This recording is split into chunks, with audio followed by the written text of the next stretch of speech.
Hola jugadores i jugadors, benvinguts. Avui us porto un altre clàssic, Lorenzo, el Magnífico, un joc de taula de 2 a 5 jugadors per partides que duren unes 2 hores. L'editorial mare és Cranio Games i l'editorial que ens el va dur primer aquí va ser DMZ amb l'edició bàsica i Maldito Games ens el va tornar a dur amb l'edició bàsica i a més després ens va dur aquesta Big Box amb l'ampliació de les famílies del Renaixement, entre altres extras com altres cartes per complementar el joc.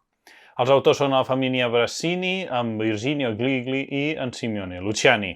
Els dos primers els coneixem d'altres grans obres com Coimbra i Golem, i el tercer és un dels grans autors dels jocs de taula dels nostres temps, que em sembla que no necessita cap presentació. L'any passat va treure 4 títols i per mi els 4 títols són obres mestres.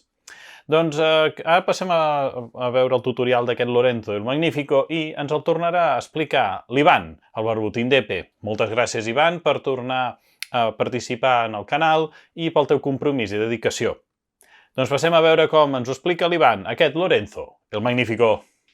A Lorenzo el Magnífico, cada jugador dirigeix una família noble a la Florència del Renaixement. Haureu d'acumular fama i prestigi per guanyar més punts de victòria que la resta. Per aconseguir-ho, enviareu membres de la vostra família a diverses àrees de la ciutat per complir diferents objectius. En alguns llocs podran aconseguir valuosos recursos, i a d'altres, cartes de desenvolupament que representen nous territoris, edificis patrocinats, personatges influenciats o empreses encoratjades per la vostra família. Els familiars no són sempre els mateixos. Al principi de cada ronda es llançaran 3 daus per determinar el valor. Escolliu intel·ligentment on enviareu els vostres familiars de major valor. Per la preparació de la partida estenem el tauler al centre de la taula. Formem baralles amb les cartes de desenvolupament separades per cada tipus i per cada període. El tipus és el color i en trobem 4 de diferents: el color verd, el blau, el groc i el lila. El període és el nombre imprès al dors. En tenim 3 de períodes. Remenem totes les baralles per separat. Després hem de formar una baralla de cada tipus. Col·loquem les del període 3 a sota, a sobre les del període 2 i a sobre del tot les del període 1.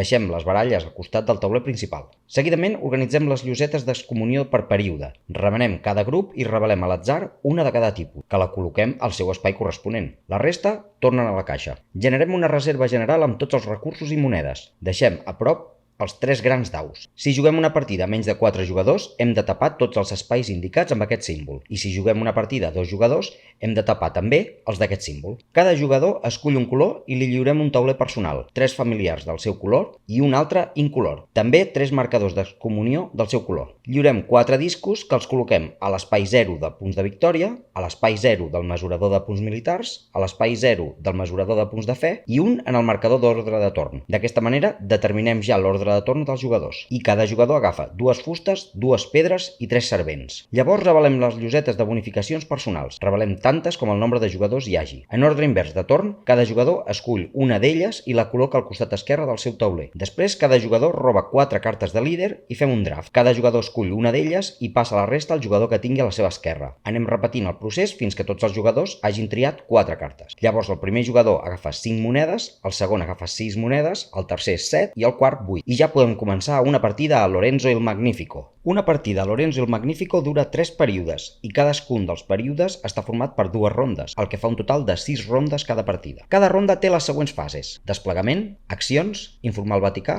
final de ronda. Desplegament. En aquesta fase comencem revelant les 4 primeres cartes de cada baralla de desenvolupament i les col·loquem, començant per l'espai inferior fins al superior. Això ho anem fent fins a completar les 4 columnes amb la seva baralla. Després, el jugador inicial llença els 3 daus i col·loca el resultat obtingut en els seus espais corresponents del tauler. Aquí acabaria aquesta fase de desplegament. Accions. En aquesta fase, començant pel jugador inicial, els jugadors es tornaran seguint l'ordre de torn. El torn d'un jugador consisteix en col·locar un dels seus 4 familiars a un espai d'acció disponible.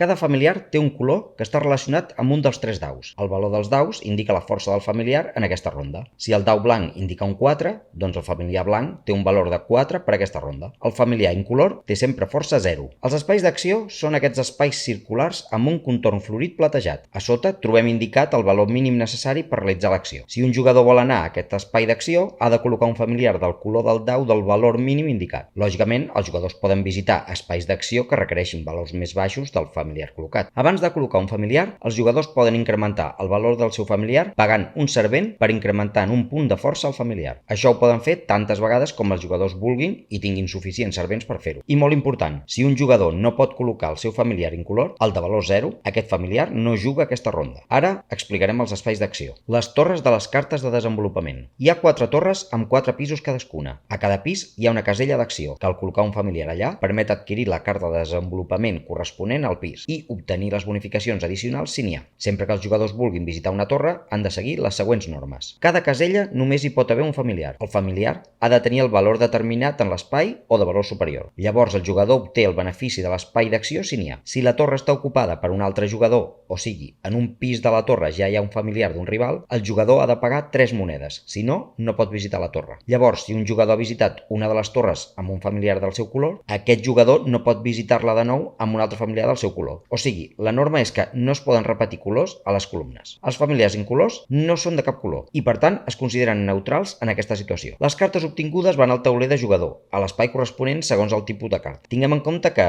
els jugadors no poden acumular més de 6 cartes de cada tipus al seu tauler personal. Les cartes. Hi ha 4 tipus de cartes de desenvolupament, una corresponent a cada torre. Tenim les verdes, que són els territoris, les grogues, que són els edificis. Tenim les blaves, que són els personatges, i les liles, que són les empreses. Totes les cartes, excepte els territoris, tenen un cost indicat a la cantonada superior esquerra. En el moment d'adquirir la carta, el jugador ha de pagar el cost. Si no el pot pagar, el jugador no pot col·locar el seu familiar al pis de la carta, ja que no la pot obtenir. Les cartes d'empresa tenen un cost doble. En aquest cas, els jugadors poden escollir una de les dues opcions per comprar la carta. Un cop obtinguda la carta, el jugador ha de col·locar-la a l'espai corresponent del seu tauler de jugador disponible i més a l'esquerra possible. Les cartes de territori van en aquest espai d'aquí. Les cartes d'edifici a sobre de les de territori. Les cartes de personatge es van col·locant en fila al costat inferior dret i les cartes d'empresa es col·loquen en fila a l'espai superior dret del tauler personal. Cada jugador només pot acumular fins a 6 cartes de cada tipus i les cartes de territori tenen una limitació. A partir de la tercera carta de territori, el jugador ha de tenir un valor de poder militar mínim per poder jugar una carta al següent espai. Si no té el valor de poder militar mínim, no hi pot jugar cap carta a l'espai. Moltes cartes tenen un efecte immediat, que s'ha de resoldre tot just el jugador obté la carta. Aquest està indicat a la meitat superior del quadrat de la carta amb un símbol de llamp, i la majoria de cartes tenen un efecte principal que està a sota de tot. Aquest efecte depèn del tipus de carta. Els territoris s'activen al realitzar l'acció de collita. Els edificis s'activen al realitzar l'acció de producció. Els personatges donen efectes i avantatges permanents durant tota la partida que s'activen segons unes circumstàncies específiques. I les empreses s'activen al final de la partida donant punts de victòria. Àrees de collita i de producció.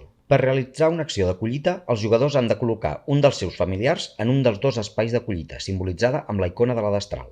I per fer l'acció de producció, ha de col·locar el familiar en un dels 2 espais de producció, simbolitzats amb la icona de l'engranatge. Per cada tipus d'acció, trobem 2 espais. Els que estan més a l'esquerra, només hi cap un familiar. En els espais de la dreta, hi cap qualsevol nombre de familiars. En tots 2 llocs, el familiar col·locat ha de tenir una força de valor com a mínim 1 i els jugadors no poden repetir àrea d'acció. És a dir, no poden haver 2 familiars del mateix color a les 2 caselles de producció ni tampoc a les 2 caselles de collita. Un cop col·locat el familiar en un dels espais, el jugador executa l'acció associada. La força amb la que el jugador executa l'acció és el valor del dau corresponent al familiar que ha col·locat. La diferència entre els 2 espais és que al primer espai el jugador no pateix cap penalització, però al segon, el jugador que s'hi posa pateix una penalització de -3 de força a l'acció que executi. Si el jugador groc col·loca el seu familiar blanc de força 4 aquí, executa l'acció de collita amb força 4. Però si col·loca el familiar a l'espai gran, executa l'acció de collita amb un valor de força 1, ja que té el valor 4 i pateix la penalització de -3. Un cop els jugadors realitzen l'acció de collita, activen les bonificacions personals de collita més les bonificacions dels territoris que els jugadors tinguin al seu tauler. Cada territori té el valor mínim de força per a que el territori pugui ser activat. Si el valor de força de l'acció és inferior, la carta no s'activa. L'acció de producció funciona igual. Els jugadors obtenen les bonificacions de producció i activen els edificis que tinguin. També han de tenir en compte el valor del dau mínim que els edificis requereixen per ser activats. A diferència dels territoris, els edificis tenen beneficis d'intercanvi de recursos. Per poder-los activar, els jugadors han de tenir prèviament els recursos a pagar per poder realitzar l'acció de l'edifici. No poden utilitzar beneficis obtinguts d'edificis que s'activin al mateix moment que el jugador realitza l'acció. És a dir, no poden fer combo entre ells. Com no poden fer combo, és recomanable col·locar els recursos que volen gastar a sobre de les cartes abans d'executar qualsevol carta d'edifici. El mercat. Hi ha 4 espais de mercat. Alguns només estan disponibles en partides a 4 jugadors. A cada espai només pot haver un familiar i pot haver familiars dels mateixos colors a l'àrea de mercat. En col·locar un familiar, aquest ha de tenir un valor de força 1 o superior i el jugador obté el benefici de l'espai ocupat. El Palau del Consell. A aquesta gran casella no hi ha límit al nombre de familiars que pot contenir i aquests poden ser del mateix color sense restriccions. Sempre que es col·loquin familiars aquí, s'han de posar posar en ordre, d'esquerra a dreta. El valor del familiar ha de tenir com a mínim força 1 i un cop col·locat el jugador obté un privilegi i una moneda. Un privilegi és un benefici comodí, que sempre que els jugadors l'obtinguin poden escollir qualsevol d'aquestes 5. Una fusta i una pedra, 2 servents,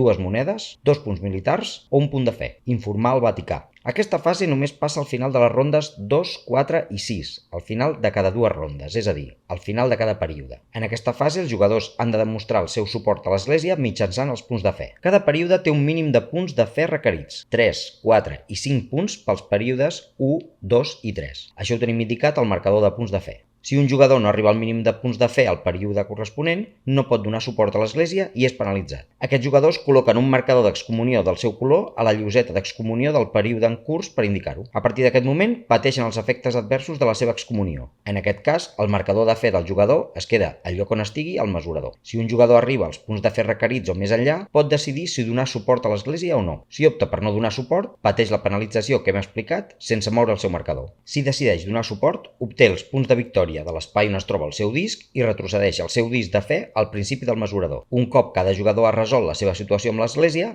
acabem aquesta fase. Les cartes de líder. Com hem vist a la preparació, els jugadors tindran a la seva mà 4 cartes de líder. En qualsevol moment del seu torn les poden utilitzar de dues maneres. Poden descartar-se de cartes de líder eliminant-les de la partida per obtenir un privilegi. Els jugadors poden descartar-se de tots els líders que vulguin per guanyar un privilegi per cadascun d'ells. O poden jugar-les. Si els jugadors compleixen amb els requeriments que indica el líder, el jugador durant el seu torn pot jugar la carta de líder i deixar la carta davant seu. Els líders tenen una habilitat especial que pot ser permanent o una vegada per ronda, tal com s'indica a la mateixa carta. Les habilitats permanents s'activen segons unes circumstàncies determinades i es poden aplicar més d'una vegada per ronda. Els líders amb habilitats d'ús d'un cop per ronda són activats durant la ronda i un cop activats els girem per la cara contrària per indicar que ja s'han fet servir. Final de ronda. Com hem explicat, la ronda finalitza quan tots els jugadors han utilitzat els seus familiars. Si no ens trobem al final de la ronda 6, realitzem els següents passos per preparar la següent. Primer descartem totes les cartes de desenvolupament que hi hagi al tauler principal.